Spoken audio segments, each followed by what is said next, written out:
Então podemos afirmar que o orçamento público é um instrumento central de gestão. Ele que vai gerir tudo. Ele possibilitando a introdução do planejamento estratégico em programas de trabalho. O acompanhamento gerencial das ações, dos recursos e suas execuções e o controle dos atos do governo. Ele vai controlar todo o ato do governo. O governo não tem autonomia para executar sem aprovação do legislativo. Então, todo o ato do executivo vai ser controlado pelo legislativo, que a gente vai conhecer o legislativo já. Tanto por meio de fiscalizações formal, quanto da avaliação do desempenho.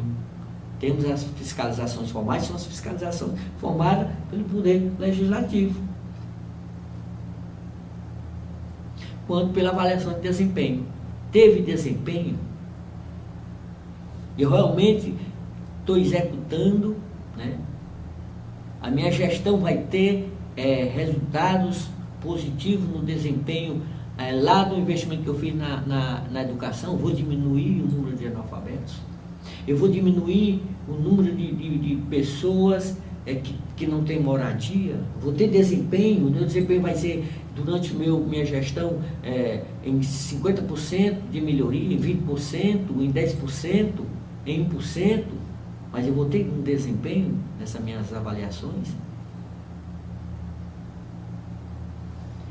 Então, o que é orçamento público? Posso estar me perguntando, então realmente o que é orçamento público? O orçamento público reúne de forma sistemática e organizada todas as receitas estimadas para determinado ano e o detalhamento dessas despesas que o governo espera executar. Quando eu falo orçamento público, reúne de forma sistemática e organizada. Quando eu falo sistemática é o todo, de forma, o todo dentro do teu estado, dentro da tua união, dentro do teu estado, dentro do teu município, de forma sistematizada e organizada. Todas as receitas estimadas, não é as receitas arrecadadas não, estimada. Eu estimei, eu não recebi ainda, mas eu tenho uma estimativa do que eu vou receber para determinado ano. Então, no meu determinado ano, dependendo do meu histórico de arrecadação, dependendo da minha situação econômica do meu estado, dependendo do endividamento do meu estado, da união, do município, eu tenho uma estimativa da minha receita, do que vai entrar. E com essa estimativa para determinado ano, eu só posso fazer a estimativa para ano, é anual, né?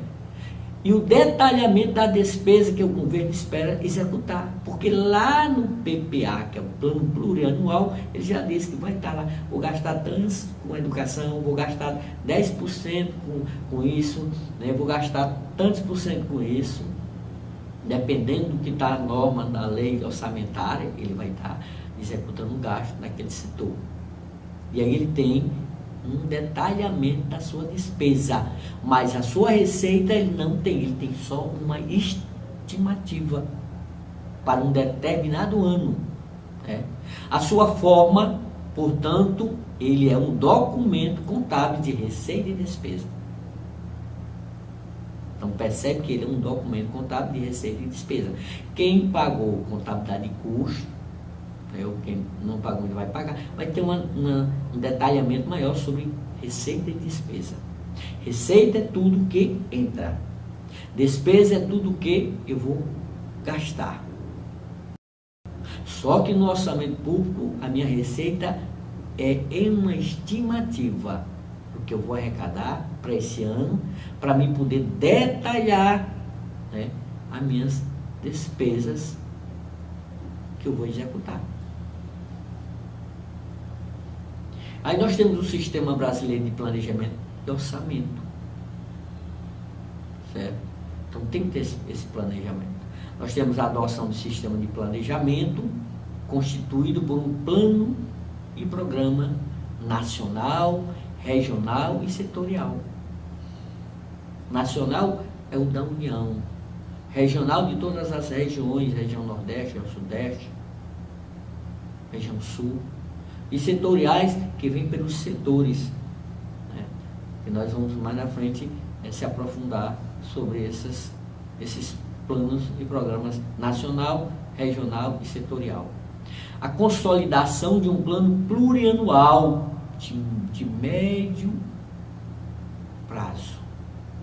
Por que é médio prazo? Porque o plano plurianual, ele é trabalhado somente dentro do exercício, dentro do seu exercício, né? Determinação de que o detalhamento deve ser feito anualmente por meio de uma lei de orçamento anual, que é o PPA, e elaborado e executado de acordo com o disposto na lei de diretriz orçamentária, que é LDO, igualmente de um período anual, que é a LOA, dentro de um período de um ano.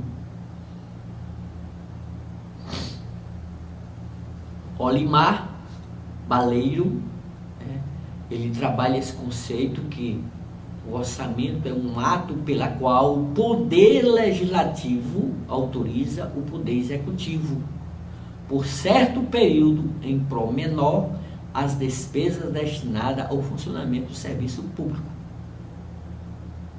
Então, sem essa autorização do legislativo, o poder executivo que vai apresentar o PPA não pode trabalhar, não pode gastar, não pode arrecadar, tem que ter autorização do legislativo.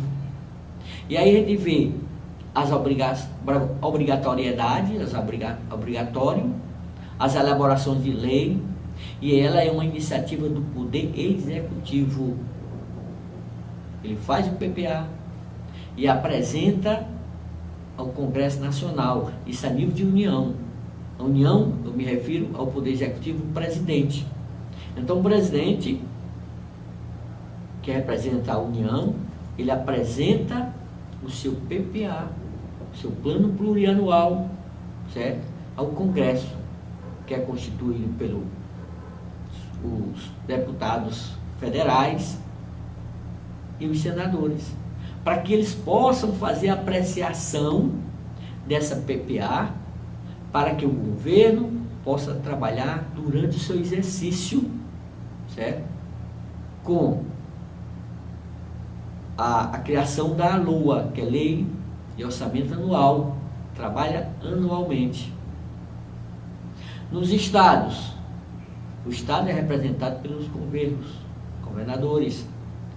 A legislação, a Assembleia Legislativa representa o poder legislativo, através de deputados estaduais. Nos municípios são os prefeitos, são representados pelos prefeitos, né? E o poder legislativo, que autoriza a execução do seu PPA, são os vereadores. Aí nós vamos trabalhar as funções do orçamento. A política orçamentária tem como objetivo de corrigir as falhas do mercado e as distorções, visando manter a estabilidade, melhorar a distribuição de renda e alocar os recursos com mais eficiência. Eu quero que vocês fiquem muito atentos quando eu falo que essa política orçamentária, ela tem esse objetivo de corrigir as falhas de mercado e as distorções. Falhas de mercado. Que falhas de mercado são essas, professor? Quando eu falo em falha de mercado, vamos dar um exemplo bem prático, né? O país, nós estamos vivendo aí, o país está vivendo uma crise política, e essa crise política, ela tem um reflexo na vida econômica do país. Então, algumas empresas deixam de produzir. Se essas empresas deixam de produzir, deixam de gerar emprego, deixam de gerar tributos, que vai aumentar a receita, a arrecadação do governo para fazer um investimento nessas áreas sociais. Se deixa de fazer, o governo tem que criar, né? Tem que criar projetos tem que ampliar, tem que buscar, né, discutir junto ao Congresso, ao Senado, né, isso a nível de união, uma maneira de incentivar, né, a aceleração, o crescimento desse mercado.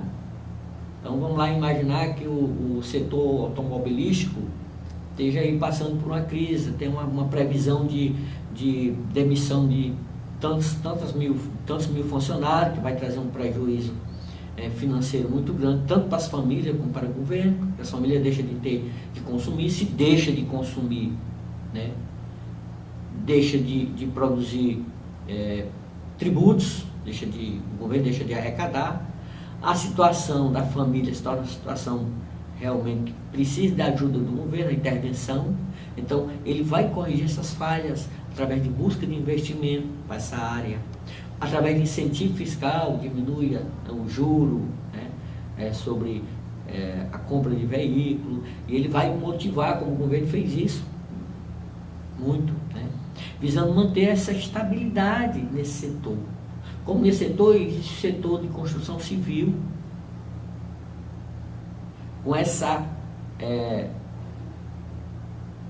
fiscalização mais do judiciário, né, sobre o poder executivo, né, sobre a corrupção no Brasil, as construções civis, que eram os maiores envolvidos nessa corrupção, das grandes construtoras. E as grandes construtoras eram a maior geradora de emprego, e da indústria da construção civil também, produtos, materiais. E houve uma quebra, houve uma parada nesse investimento nessa área, até porque as grandes construtoras estavam sendo investigadas. Então foi parado os investimentos nessa área. As grandes construtoras perderam os contratos, ou pararam os contratos provisoriamente, até se provar o contrário, ou se sair dessa situação. Então houve uma queda, né? E o governo busca esse equilíbrio, essa estabilidade, melhorar a distribuição de renda, né? Lá a região Nordeste são pessoas que têm o menor poder aquisitivo. Então como é que eu posso fazer? Melhorar com a Bolsa Família, para que aqueles que não têm renda ter renda, e aumentar o poder de consumo deles. Esse poder de consumo vai acelerar o crescimento do comércio, né, da indústria local, e assim sucessivamente. Então você vê que ele tem esse papel de corrigir as falhas de mercado, as distorções, visando manter a estabilidade, melhorar a distribuição de renda, alocar os recursos com mais eficiência. Então estou vendo que a área de educação precisa de recursos, mais do que a área da saúde, ou a área da saúde precisa mais de recursos que a área da educação. Então bora tentar fazer no nosso PPA essa alocação, para que possa passar pela apreciação, certo? Então o governo trabalha muito isso, ele tem essa função também de regular o mercado e coibir abusos, né? Então eu não posso cobrar o que eu quero, o governo tem lá para regular, né? Reduzir as falhas de mercado, né? A externalidade negativa, os fatores negativos, até porque o país se apresentar fatores negativos, ele deixa de ser bem visto. Hoje toda a economia é globalizada. A economia depende da outra economia, depende da economia mundial, né? Então os investimentos vêm de fora, então os investimentos deixam de existir. Se deixa de existir, o governo compromete toda a política orçamentária do governo. Todas as previsões de receita que ele fazia, né, se ele não tentar corrigir essas falhas de mercado, essas distorções, vai atrapalhar na sua arrecadação de receita.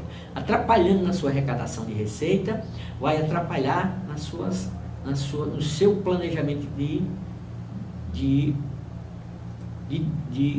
despesa. Ele vai deixar de fazer investimento, certo, nessas áreas. E essas funções de orçamento, ela pode ser alocativa, ela pode ser distributiva, pode ser estabilizadora. Essa alocativa, ela fornece bens e serviços, promovendo ajustamento das alocações de recursos, construir escola, posto de saúde. Então ele vai ver onde é que tem a maior necessidade de escola, a maior necessidade de posto de saúde, e ao mesmo tempo vai estar gerando o quê? Bens, que é a escola, e serviço, porque tem que contratar novas pessoas para esse posto de saúde, para essa construção de escola tem que contratar novos professores. Então há essa função orçamentária alocativa, que é fornecer bens e serviços, né? Promovendo ajustamento na alocação de recursos, construir escolas, exemplo, posto de saúde. A distributiva, distribuir renda, já está dizendo distributiva, distribuir rendas. Eu vou distribuir renda aonde? Onde eu percebo as regiões que têm menos poder aquisitivo, onde as pessoas têm menos poder aquisitivo, né? Distribuição sobre a renda, distribuição progressiva, né? Onde tem menos, eu vou lá trabalhar. Propicia o ajustamento da distribuição desta renda, eu vou propiciar. Então, o maior investimento que o governo federal fez nos últimos tempos foi na região Nordeste, porque o poder aquisitivo das pessoas é um menor poder aquisitivo. Então, o governo quis fazer essa distribuição de renda para que aumentasse o poder aquisitivo, para que gerasse compra no comércio local, né? E aí realmente ele conseguisse ter uma receita maior para que pudesse cumprir, né, as suas despesas. E tem a função orçamentária estabilizadora, né, que é evitar flutuações de mercado, estabilização econômica, ajuste do nível de preço, da inflação ou a depressão. Então o governo tem que ter essa preocupação de estabilizar o mercado. E aí, para ele estabilizar, ele tem que corrigir essas falhas de mercado, essas distorções de mercado, né? Onde tem o maior número de miseráveis, onde tem o maior número de analfabetos, ele tem que fazer investimento naquela área, na área da educação, na área de distribuição de renda, né? Ele tem que incentivar o comércio, a indústria para geração de emprego, né? Onde as pessoas possam ter o poder aquisitivo para que realmente o governo possa ter uma receita melhor, uma previsão de receita melhor. Ele tem uma previsão, não esqueça, é uma previsão. Ele está prevendo que ele não está recebendo, ele está prevendo que vai receber, certo? E vai depender muito dessa preocupação, desse objetivo de corrigir as falhas de mercado e as distorções de mercado, que a gente percebe uma fragilidade nesse governo por a crise política muito forte, onde essa crise ela impacta na economia como um todo.